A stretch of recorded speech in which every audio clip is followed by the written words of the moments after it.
Olá, bem-vindo ao Radar, um programa da DW África, onde trazemos o essencial da informação da semana. Nos próximos minutos, vamos falar dos temas que estão na ordem do dia nos países africanos de língua oficial portuguesa. Eu sou a Cláudia Marques e este é o Radar DW que começa agora.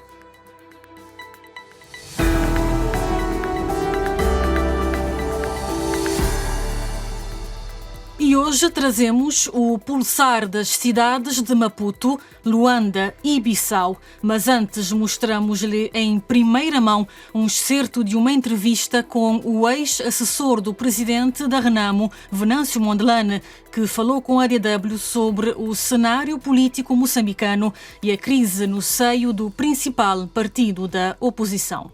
Espera do Ossuf Momad um convite formal para ir ao Congresso? Seria realmente um ato muito nobre da parte dele e eu aceitaria com muito agrado. Então, para já, se não é delegado ao Congresso e se o Ossuf Momad não quiser passar o convite ou lhe convidar formalmente, a pergunta seguinte é: vai ou não vai ao Congresso da Renamo na Zambésia? Irei. De que forma? É estratégico. Ouvimos Venâncio Mondlane numa entrevista que poderá ver na íntegra em todas as plataformas da DW.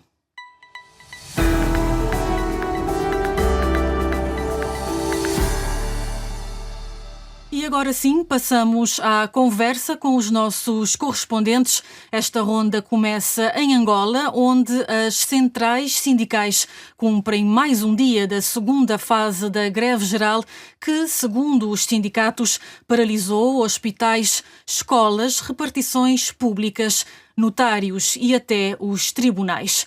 Os sindicatos acusam o governo de João Lourenço de estar indiferente às famílias angolanas que não conseguem ter 3 refeições por dia. E sem mais delongas, parto à conversa com um dos olhos da DW na capital angolana. Viva Manuel Luamba, em que pé está a segunda fase da greve aí em Angola? Olá, Cláudia. É precisamente esta questão que vamos colocar ao Admar Junguma, secretário-geral do Simprof. A segunda fase da greve geral na função pública começou na última segunda-feira e termina no dia 30 deste mês, na próxima terça-feira. Só se chegou a este ponto porque continua a não haver entendimento entre a questão fraturante, que tem a ver com salário. Para falarmos sobre esta segunda fase, vamos conversar com a professora Admar Junguma. Saudações. Em que pé está esta questão da segunda fase da greve? Olá, saudação a quem nos ouve, para si também, Manuel Luamba.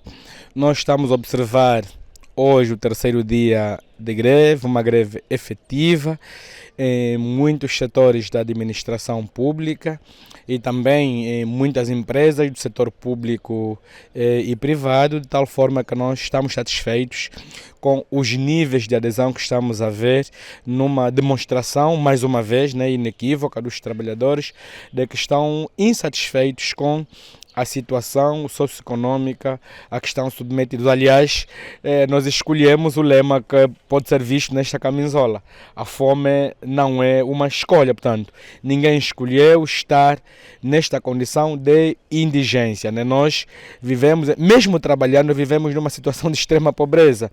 Aliás, as Nações Unidas, da qual Angola faz parte, diz claramente que quem vive com menos de $2,15 dia, e a nossa condição, está remetido a uma condição de extrema pobreza. Agora, essa situação de greve é uma situação que nos agrada e que queremos perpetuar? Obviamente não. Mas nós estamos a fazer em nome dos trabalhadores, estamos a exercer em nome dos trabalhadores um direito constitucional, um direito legal. Caberá agora à parte do governo evitar que esse braço de ferro se prolongue. Nós estamos disponíveis para voltar à mesa de negociações. Foi o governo que se retirou dela de forma unilateral. mas é o governo que pode fazer com que os serviços voltem a funcionar em pleno em todo o país. O Presidente da República propõe 30 mil kwanzas nos próximos meses. As centrais sindicais não concordam?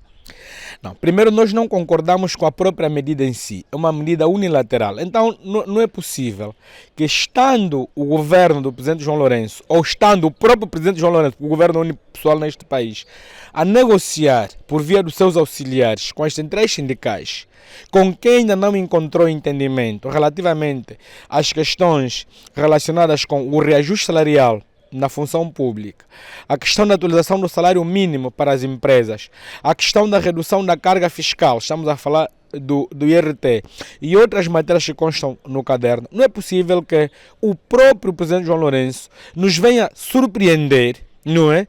Com medidas unilaterais, sem ouvir os trabalhadores, portanto, com esse reajuste sob capa de suplemento salarial, né, que são 30 mil kwanzas. É preciso realçar isso para os funcionários administrativos, só os administrativos, porque todos os regimes especiais, excepto um, não foram contemplados, e aqui o regime especial que foi contemplado é o subsistema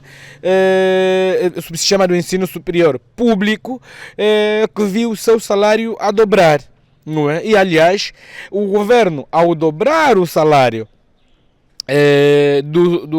dos professores do ensino superior, cumpriu exatamente, no quadro da nossa flexibilização na mesa de negociações, a nossa exigência de elevar o salário ao nível da função pública a mais 100% do que já é pago atualmente. Então, fez isso com os professores do ensino superior, mas não basta, tem que fazer para toda a função pública.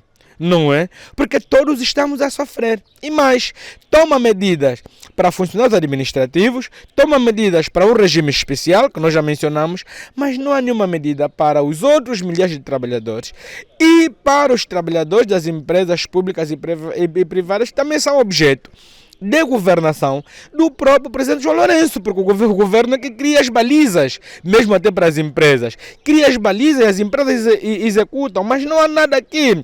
Então o governo não pode tomar medidas de forma unilateral para dividir os trabalhadores, para confundir os trabalhadores. E se formos a ver, mesmo até os professores do subsistema de ensino superior público que viram o seu salário a dobrar, estão insatisfeitos e voltaram a paralisar os trabalhos. E é exatamente assim, porque aqui não pode haver o dividir para melhor reinar. E falando em paralisação, na primeira fase houve algumas detenções nas províncias do Bengo e do Ambo. Como é que estão as coisas nesta segunda? Olha, nós não temos ainda, felizmente, registro de detenções, mas continuamos a ter as coações, as ameaças nas empresas, mas nós, e saudar isso, temos a solidariedade da ordem dos advogados de Angola, que nos pediu para remeter a si todas as questões tendentes a coartar o direito do exercício do direito à greve. E é o que estamos a fazer, e todas aquelas instituições que estão a pautar por medidas contrárias à lei, portanto vão ser objeto de processos crimes, e depois caberá ao tribunal fazer o seu trabalho. Mas já estamos inclusive a fazer esse exercício. Mas é um apelo que nós fazemos também aos gestores das diferentes instituições. Nós estamos a lutar por nós e por eles também. Eles não podem fazer greve, nós estamos a fazer por eles também. Então, perdão, é importante que eles pautem por medidas mais comedidas, né? Porque o exercício do direito à greve é um exercício livre. As pessoas são livres de aderir ou não. Tu não podes coartar alguém de exercer um direito que a lei tipifica como livre de o fazer.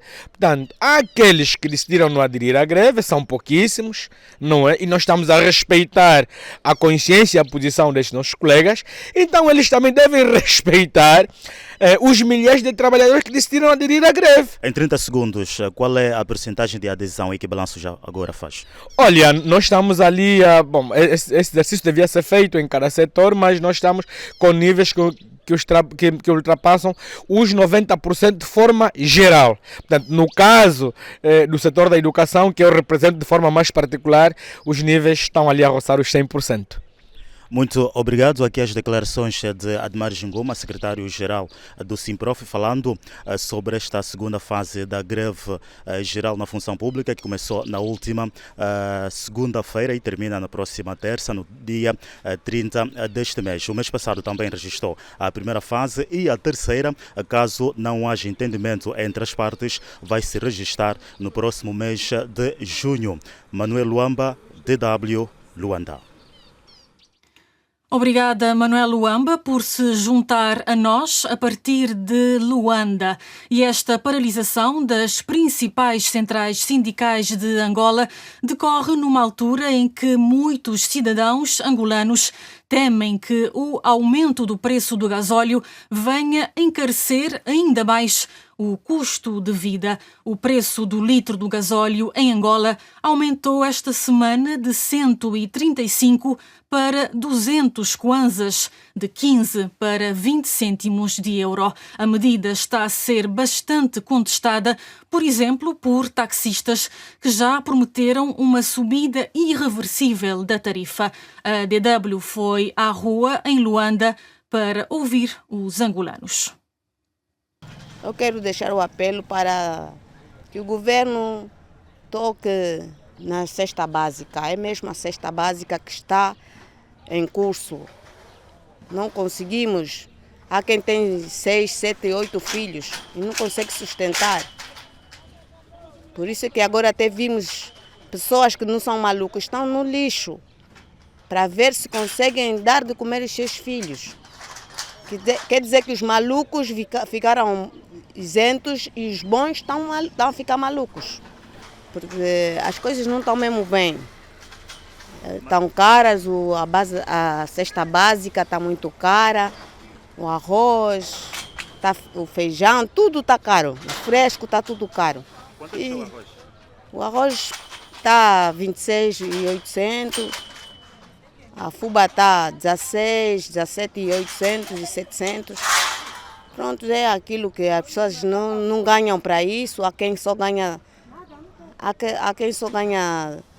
35 mil, há quem só ganha 50 e não consegue fazer nada durante o mês. O saco de arroz está 25 mil. A fazer a minha source é 14 mil. E você, por mês você ganha pelo menos 20 mil, 25 mil na moto. E paga renta. E não estamos fazer nada mesmo, velho. E as coisas mudaram muito caro. Neste país, assim que o táxi sobe, tudo sobe.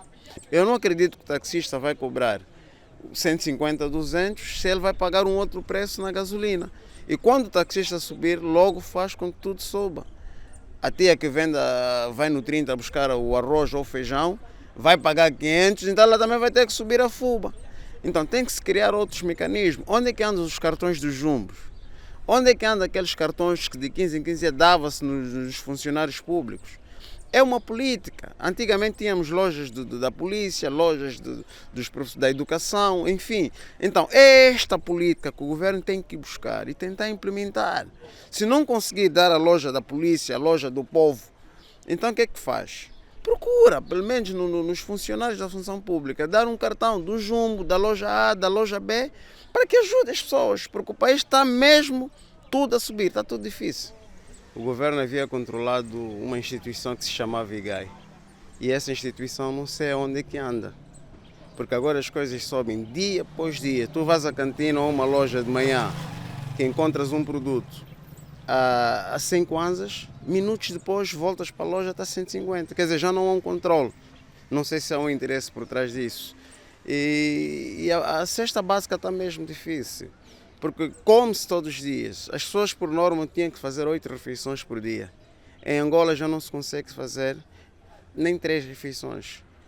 Quer dizer, até nem sei se chama refeições. Eu acho que as pessoas já não alimentam-se, agora é comer. Não havia necessidade das coisas estarem no patamar que estão, uma vez que Angola tem tudo para desenvolver.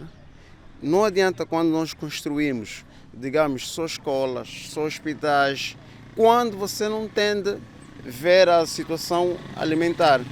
Se me permitir, eu posso dar um exemplo. Dentro de casa, um pai vai comprar um bom plasma, vai comprar um carrão, vai comprar, se calhar, até o PlayStation para dar ao filho.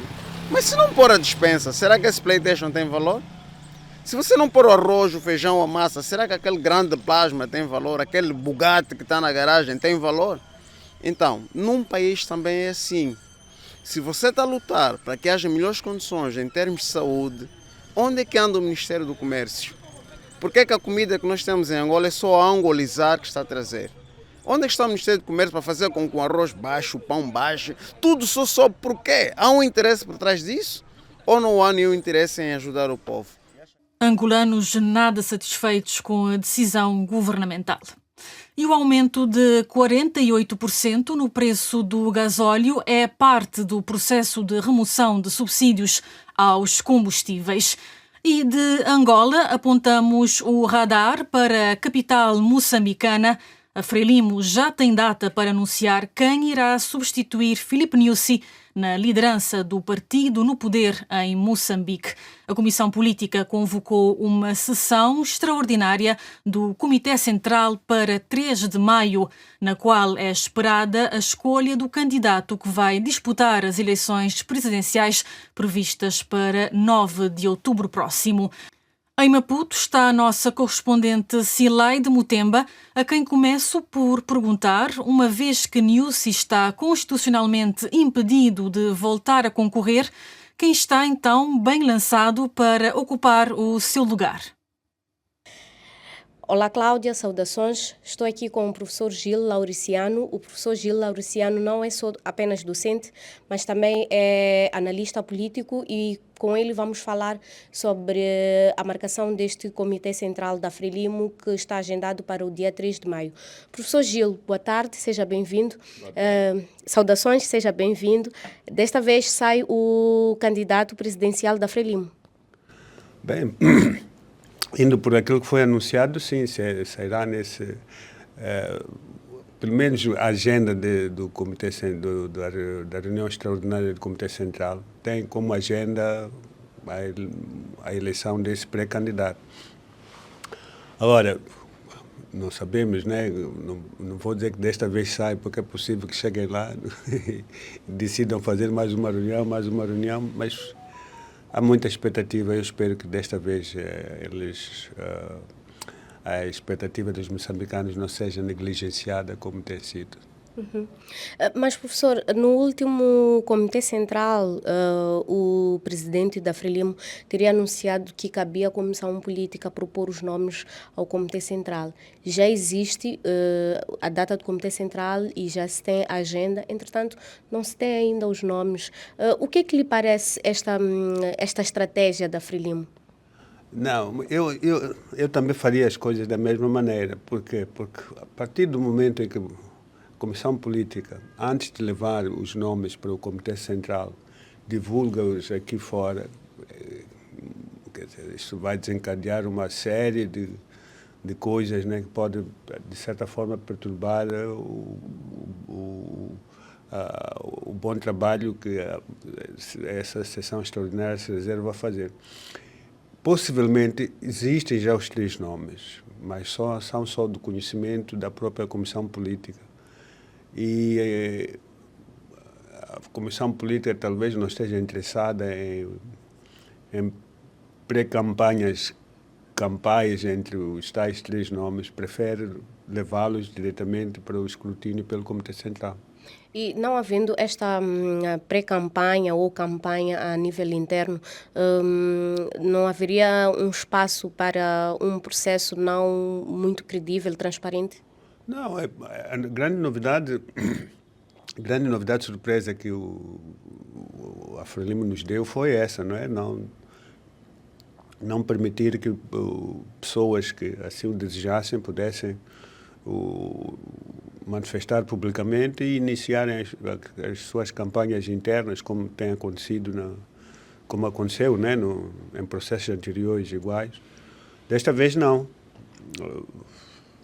Tudo fica assim, vai chegar lá, vamos saber os 3 nomes, depois não sei se depois do anúncio dos nomes as pessoas terão que fazer campanha ali junto aos membros do Comitê Central, não é, para é muito difícil saber como é que vai ser. É uma surpresa, novidade para quase todos nós.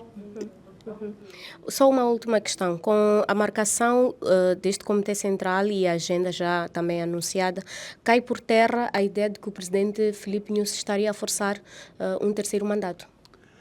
Eu não sei onde é que as pessoas foram buscar isso, porque eu não vi absolutamente nada que me fizesse desconfiar que o presidente Nyusi queria o terceiro mandato. Porque o primeiro sinal sério, se alguém quer, é tentar conseguir uma mudança na Constituição. Sem isso, mas não vi nenhum exercício ou talvez uma sugestão de que isso pudesse ocorrer. Por isso essa ideia de que ele queria o terceiro mandato, eu nunca desenvolvi, nunca acreditei nela.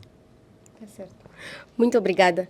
Então, Cláudia, esta foi a nossa conversa com o professor Gil Lauriciano. O professor Gil Lauriciano é docente universitário e também analista político. Obrigada. Obrigada, Cilaide Mutemba, de Maputo. Dizer ainda que os principais partidos políticos ainda não escolheram os respectivos candidatos à presidência de Moçambique. Segundo a lei moçambicana, o prazo limite para apresentação ao Conselho Constitucional das listas de candidatos às eleições de outubro é o dia 10 de junho.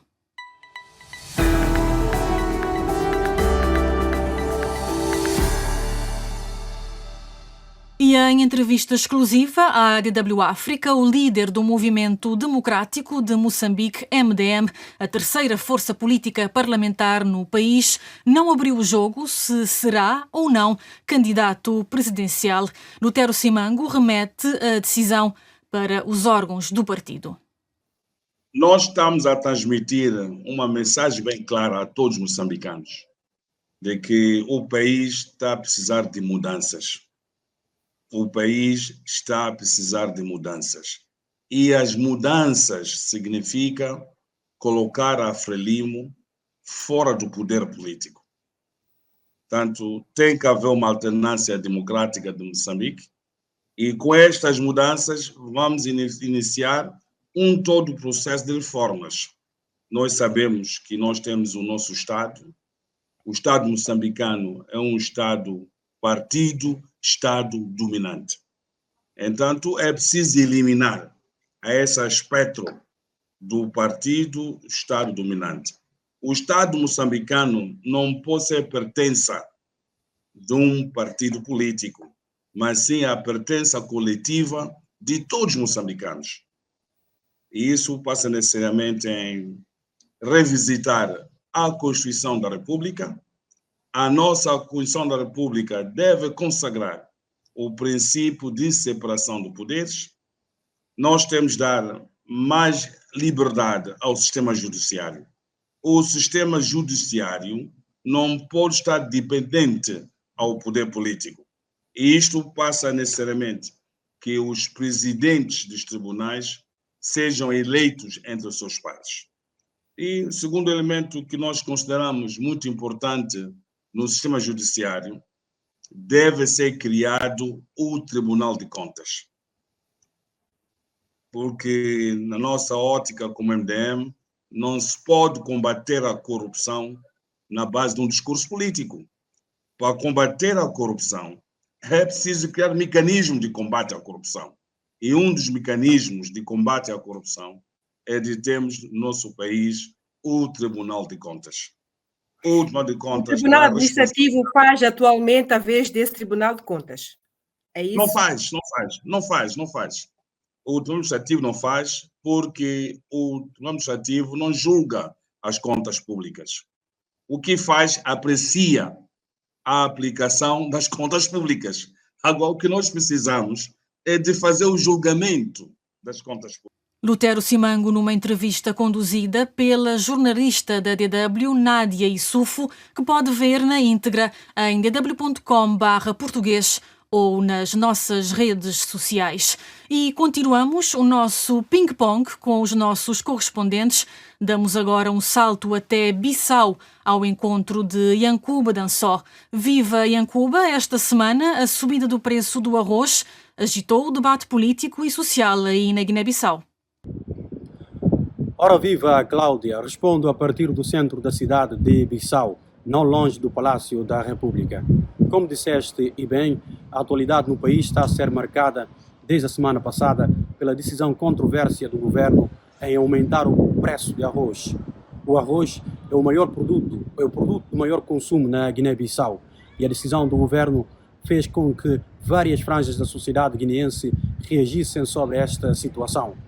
O governo decidiu, no dia 19 de abril, aumentar o preço de arroz 100% partido, conhecido na Guiné-Bissau por Nhelém, de 26 para 33 euros, e arroz 5% partido de 34 para 36 euros. Ora, esta decisão causou enorme polêmica no país. A sociedade civil, o cidadão comum e os partidos políticos já reagiram repudiando a decisão do executivo. O governo reagiu, naturalmente, dizendo que tomou a decisão porque não podia mais suportar o custo de subvenção de importação do produto à Guiné-Bissau.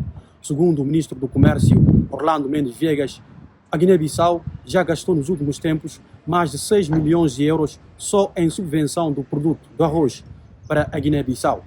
Por isso, o governo disse que mantém a sua posição e desdramatizou a situação, dizendo que na Guiné-Bissau vende-se o arroz mais barato ainda em relação à Guiné-Conakry e do preço igual com o Senegal. Ainda assim, a sociedade não perdoa a decisão do executivo e muitas reações já foram registradas e vão aparecer ainda mais reações nesta decisão que ainda corre o país. Obrigada, Yankuba Dansó, e até uma próxima oportunidade. Estamos já na reta final do Radar DW desta semana, mas antes vamos ainda até Portugal, que esta semana assinalou os 50 anos da Revolução dos Escravos. Por ocasião das celebrações, o presidente Marcelo Rebelo de Sousa afirmou que Portugal deve assumir as suas responsabilidades e reparar os crimes cometidos na era colonial. As palavras do chefe de Estado português deram que falar e foram altamente criticadas pelo líder do partido Chega, André Ventura. Mas também Filipe Nyusi, presente na cerimónia em Lisboa, tocou na ferida, recordando alguns massacres do passado colonial português. Vamos ouvir Filipe Nyusi.